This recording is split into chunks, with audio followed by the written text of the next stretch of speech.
Welcome. We are in lesson number 4 of the Healing Diaries, writing about illness, still reporting from Glasgow.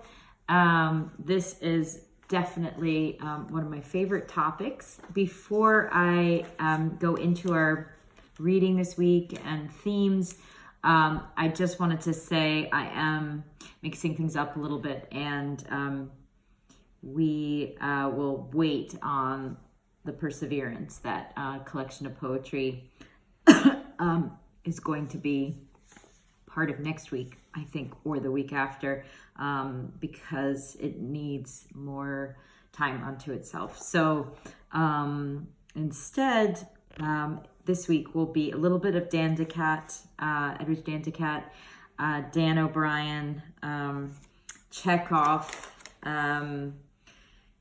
Paul Kalanithi, and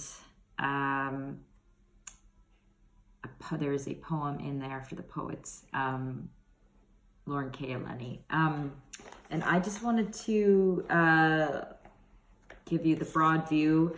The readings are a bit heartbreaking. When you know the biography of Chekhov, I think that is affecting as you read, that he's writing about illness while experiencing illness, not just treating it. And this story, Ward number 6, probably showing the first signs of tuberculosis while he's writing that. When Breath Becomes Air, our author only does not survive to see the publication of his memoir. A neurosurgeon who was diagnosed with lung cancer I think it's the final year of his residency.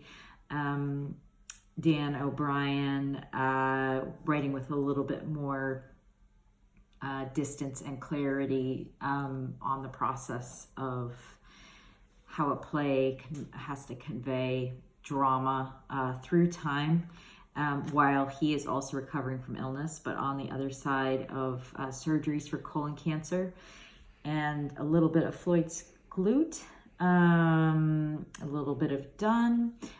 So it's a hodgepodge, and yet I think it will move you.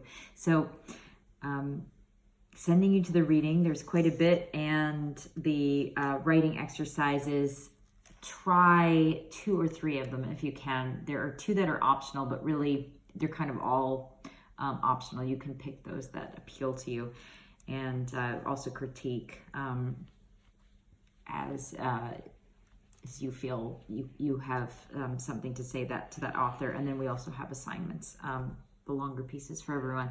So on the overview of time, and because there is so much we could say about it, time is all we have. Time is of the essence. Metaphysical time, Andrew Marvell kind of time, to his coy mistress.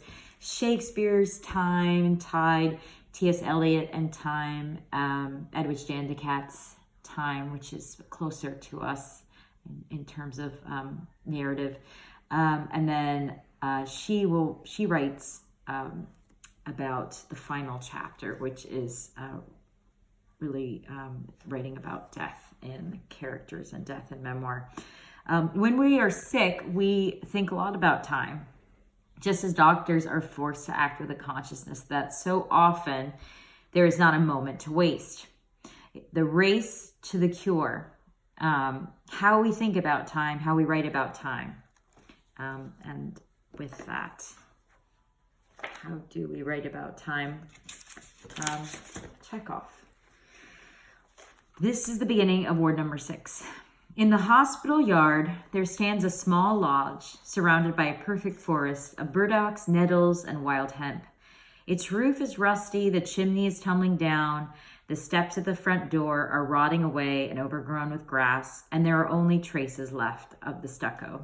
The front of the lodge faces the hospital. At the back, it looks out into the open country, from where it is separated by the gray hospital fence with nails on it. These nails, with their points upwards, and the fence and the lodge itself, have the peculiar, desolate, God-forsaken look which is only found in our hospital and prison buildings. If you're not afraid of being stung by the nettles, come by the narrow footpath that leads to the lodge and let us see what is going on inside.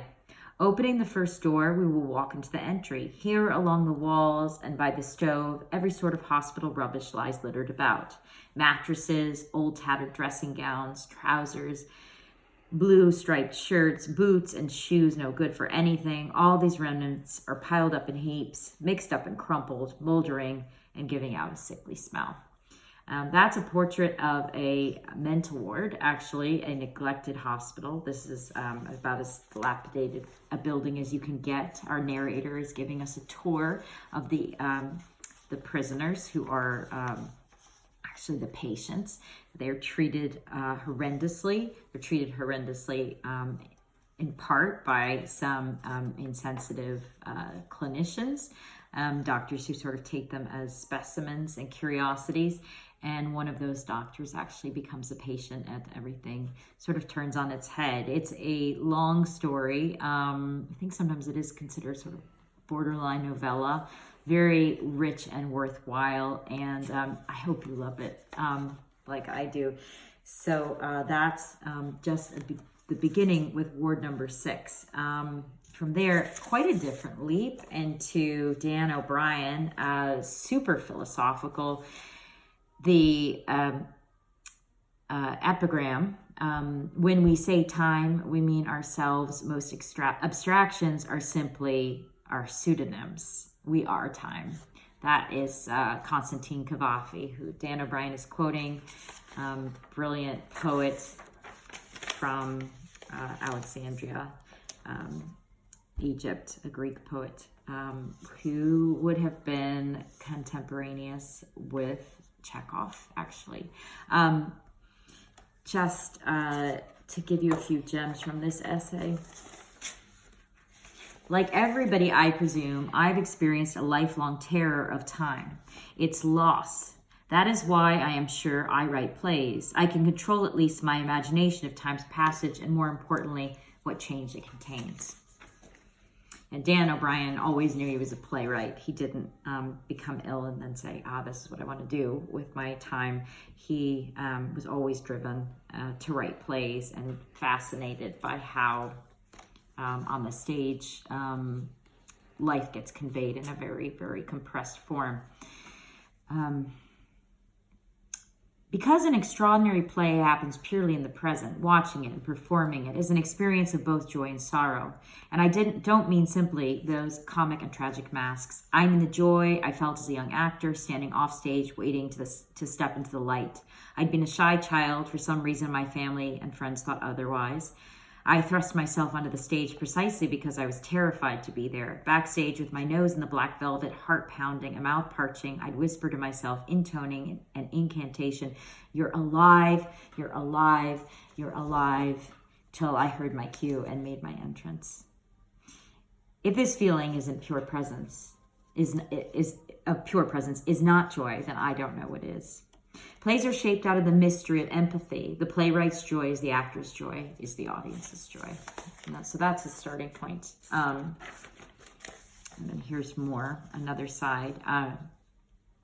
The more I write, the less I include, only what feels most necessary, potent, dangerous. Often what comes to feel destined, if not obvious, like, why didn't I think of that before? I ignore my notes and, frankly, the notes of most others. Things that occur to me while I'm not writing will most likely be of no use to me while I'm writing.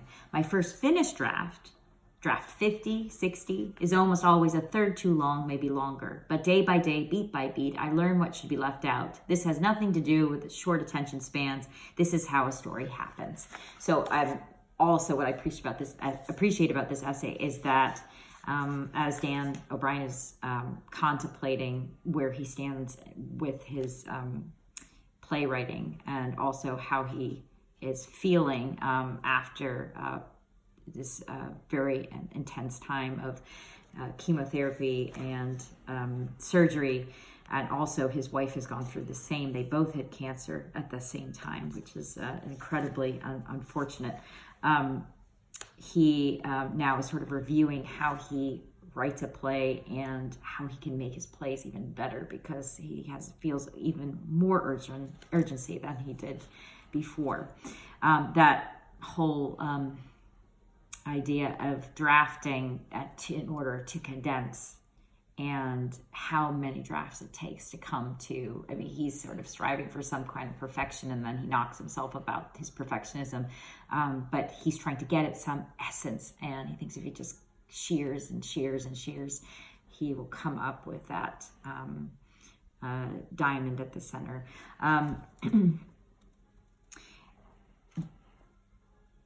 When your loved one, when you are or a loved one are gravely ill, you can't help but feel that now is undeniably, inescapably now. Nothing matters aside from doing everything you can and then some to keep her alive right now. Keep yourself alive.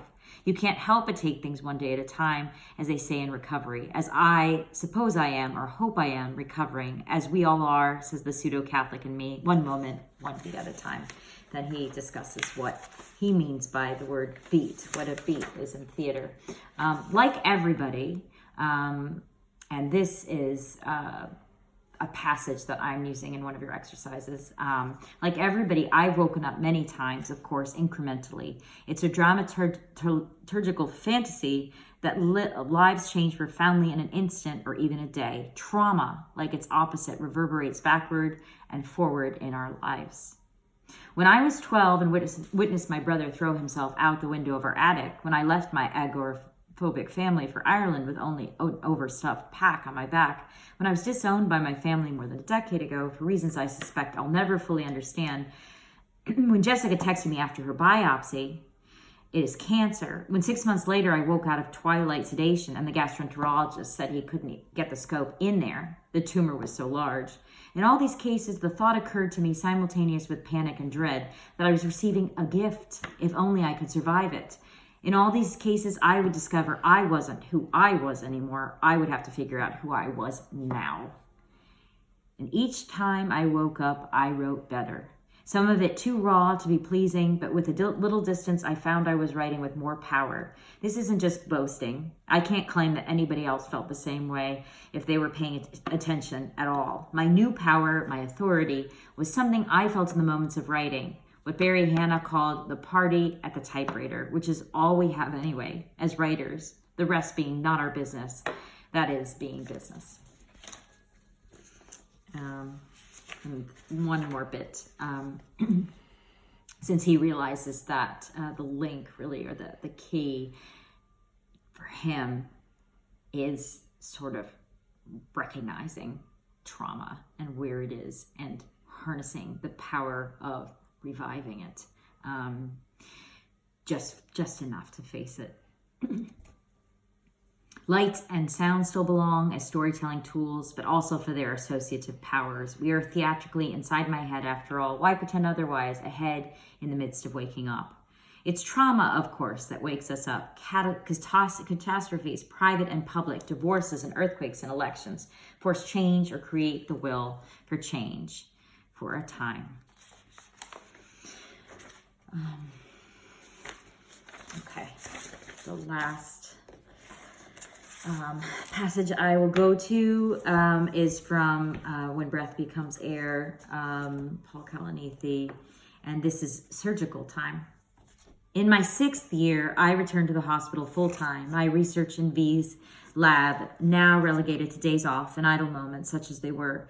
Most people, even your closest colleagues, don't quite understand the black hole that is neurosurgical residency. One of my favorite nurses, after sticking around until 10 p.m. one night to help us finish a long and difficult case, said to me, "Thank God I have tomorrow. Do you too?" Oh, tomorrow off. Sorry. Do you too? No, but at least you can come in later or something, right? When do you usually get in? 6 a.m.? No, really? Yep. Every day? Every day. Weekends too? Don't ask.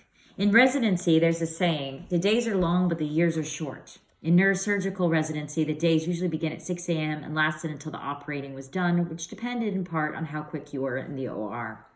A resident's surgical skill is judged by his technique and his speed. You can't be sloppy and you can't be slow. From your first wound closure onward, spend too much time being precise, and the scrub tech will announce, "Looks like we got a plastic surgeon on our hands," or "I get your strategy." By the time you finish sewing the top half of the wound, the bottom will have healed on its own. Half the work. Very smart. A chief resident will advise a junior, "Learn to be fast now. You can learn to be good later." In the OR, everyone's eyes are always on the clock. For the patient's sake, how long has he been under anesthesia? During long procedures, nerves can get damaged, muscles can break down, kidneys can fail. For everyone else's sake, what time are we getting out of here tonight?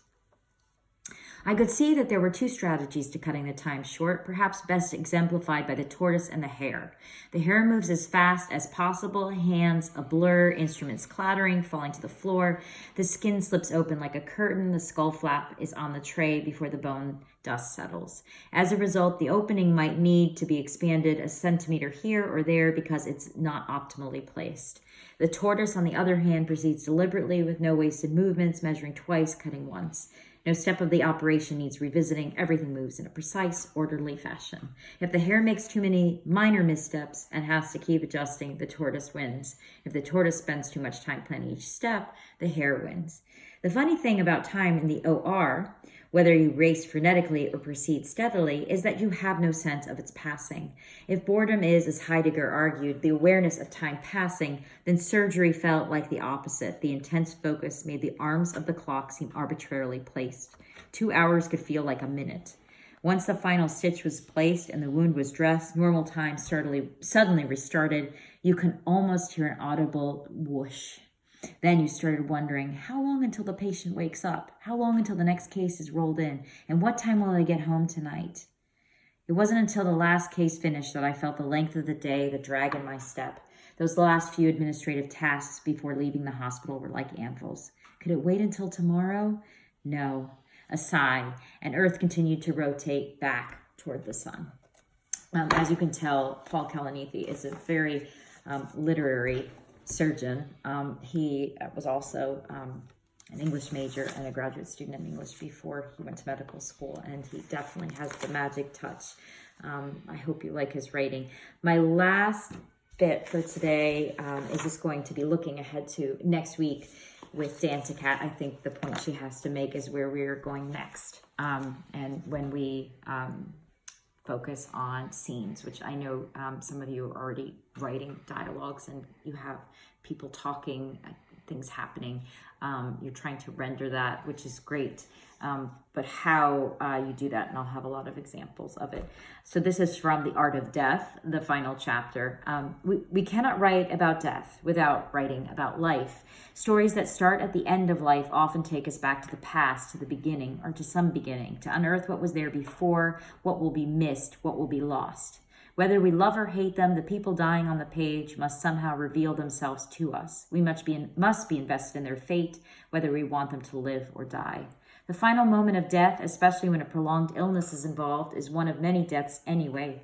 Smaller deaths precede it, including, among other things, possibly one's loss of autonomy and dignity. When faced with their own death, writers and in fiction characters develop their own lingua franca to describe their dying.